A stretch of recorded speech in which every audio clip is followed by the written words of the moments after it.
करती है उसको उन्होंने लिख दिया है article 335 shall not prevent the reservation in promotion. तो प्रशासनिक क्षमता की बात को बिल्कुल दरकिनार कर दिया गया है। संख्यात्मक आंकड़े देके यह प्रमाणित करना कि समुचित प्रतिनिधित्व नहीं है उसको भी डिलीट कर दिया गया है। तो समुचित प्रतिनिधित्व है तो हम आंकड़ों पर बहस करने के लिए तैयार हैं। फिर किसी संविधान संशोधन की जरूरत नहीं है, लेकिन सच्चाई यह है कि समुचित प्रतिनिधित्व उनका है, समुचित से भी ज्यादा है। मैं आपको परंतुवार बता सकता हूँ, कर्नाटक में 41 पद हैं पीडब्ल्यूडी डिपार्टमेंट में चीफ इंजीनियर के, 41 SC ST हैं। ठीक है, झारखंड में यही स्थित है, छत्तीसगढ़ में यही स्थित है, ठीक है, उत्तर प्रदेश में अभी यही स्थित थी बिना प्रमोशन के। दुबे जी हम अगर पूरे देश का गिनाएंगे तो हमारा वक्त खत्म हो जाएगा और 1 घंटा में और चाहिए होगा। मैं शुक्ला जी के पास चलूंगा। शुक्ला जी, आपकी भारतीय जनता पार्टी का स्टैंड क्या है? आप प्रमोशन में रिजर्वेशन के पक्ष में हैं या नहीं, या तटस्थ रहना चाहते हैं, सदन में पत्ते खोलेंगे?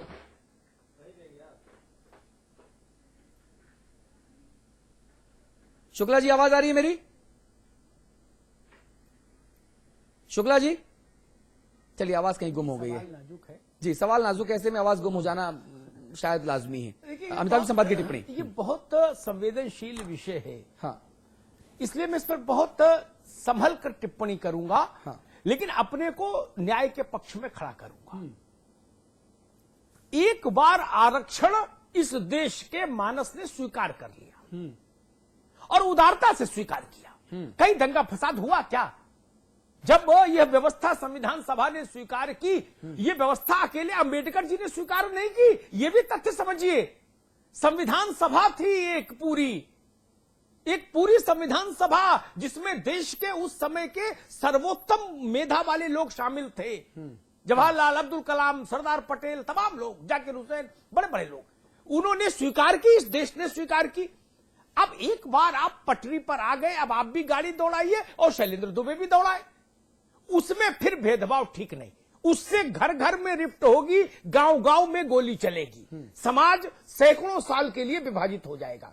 लम्हों ने खता की है, सदियों ने सजा पाई। एक तो ये ध्यान रखा जाए, और दूसरा मैं कहूंगा कम से कम ये तो कहीं तो हमको जाके दीवार बनानी होगी, ये तय करना होगा कि कहां से योग्यता का मूल्यांकन शुरू होगा। ये कहीं तो तय, कभी तो तय करना होगा। यह पूरा देश इसी उस पर चलता रहेगा, ये ठीक नहीं। मैं इससे हटके भी मैं एक सवाल पूछता हूं। एक बार हम लोगों ने इस पर और भी बड़ी लंबी जिरह की थी, तब भी शायद शैलेंद्र दुबे जी हमारे साथ थे, तब भी मैंने यही बात कही थी और आज फिर कहूंगा, रामविलास पासवान के बेटे को आरक्षण क्यों मिले? क्यों मिले? नील रत्न गाजियाबाद में जब जमाने में डीएम हुआ करते थे हमारे दोस्त, पता नहीं वो कहां पोस्टेड है, उनके बेटे को आरक्षण क्यों मिले? जिसका पिता कलेक्टर, उसके बेटे को आरक्षण क्यों मिले? क्यों मिले? मीरा कुमार की बिटिया को आरक्षण क्यों मिले? मेरे गांव का ननकू, उसके किसी बच्चे को आरक्षण का लाभ आज तक नहीं मिला। क्यों नहीं मिला? आप प्रमोशन की लड़ाई लड़ रहे हो। अरे मैं कह रहा हूं, अभी तो दलितों में करोड़ों चेहरे ऐसे हैं जिन तक आरक्षण की रोशनी नहीं पहुंची।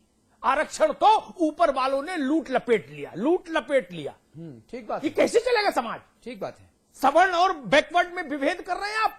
और दलितों में भी मैं दावे से कहता हूं, मेरे गांव के ननकू के घर में बल्ब नहीं जला, 65 साल हो गए। क्यों? क्योंकि जिसका पिता कलेक्टर हो गया, कप्तान हो गया, ठेकेदार हो गया, इंजीनियर हो गया, डॉक्टर हो गया, उसकी पीढ़ियां आरक्षण की मलाई खा रही हैं। इसी बात को सुप्रीम कोर्ट ने कहा था कि क्रीमी लेयर को पहले छांटिए, नहीं माना। और अब ये दूसरा फंडा, एक बार जब आप आ गए, जो जिस पद पर भर्ती हुए शैलेंद्र दुबे, उसी पर भर्ती हुए दिनेश टम्टा, अपनी अपनी योग्यता से आगे बढ़िए। क्या किसी कानून के तहत, मुझे बताएं ये लोग, क्या किसी कानून के तहत ऐसा लिखा है कहीं भारत के किसी कानून में कि अगर आप आरक्षण के जरिए नौकरी में आए हैं तो आप प्रमोशन आपका रोक दिया जाएगा? ऐसा तो नहीं ना। जो सुविधा प्रमोशन में शैलेंद्र दुबे को, वही सुविधा एमएस माथुर को। जी, इसमें भेदभाव क्यों? जी, ठीक बात है। ये भेदभाव भारत को बांट देगा, ये ध्यान रखिए। ठीक बात है। पाकिस्तान से युद्ध में जितना नुकसान नहीं हुआ हमारा, 3 युद्ध हमने लड़े, उससे ज्यादा नुकसान इस तरह के फैसले करते हैं। जी, ये ध्यान रखिए। समाज को बांटने से बचना चाहिए और सत्य के साथ खड़ा होना चाहिए। जी। और विनय पांडे, हम यहां पर आपकी सराहना जरूर करेंगे कि आपने अपनी पार्टी से अलग जाकर व्यक्तिगत तौर पर वो मजबूती दिखाई, अच्छी बात कही। अपने दिल की सच्चाई को आप सामने लेकर आए। विनय पांडे जी, हमने तीखे शब्दों का आदान प्रदान किया, हमने चर्चा के दौरान जैसा सदन में होता है वैसे ये भी एक सदन है, हमने यहां पर भी उत्तेजना दिखाई, लेकिन पूरी ईमानदारी से विनय भाई मैं आपकी नीयत और आपकी सच्चाई का सम्मान करता हूं मुक्त कंठ से अपने 18 करोड़ दर्शकों के सामने कि आपने अपनी पार्टी से ऊपर उठकर अपने दिल की आवाज सुनकर सच्चाई को इस विश्वसनीय सदन पर, इस मंच पर उठाकर इसे और ज्यादा विश्वसनीय बना दिया।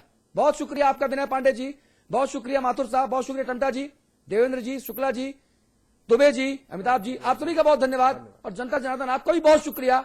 और आप अगर तटस्थ हैं तो इतिहास आपका भी अपराध लिखेगा हमारे जागरूक दर्शकों, इसलिए आप तटस्थ मत रहिए, उठिए, सामने आइए, क्योंकि आज ये जो फैसला होने जा रहा है ये समाज को कितने टुकड़ों में बांटेगा ये हमको और आपको तय करना है, क्योंकि हमने तो अखंड भारत का सपना देखा था ना। आज ये सपना खंड खंड होने जा रहा है। दर्शकों उठिए, अब नहीं तो कब। नमस्कार।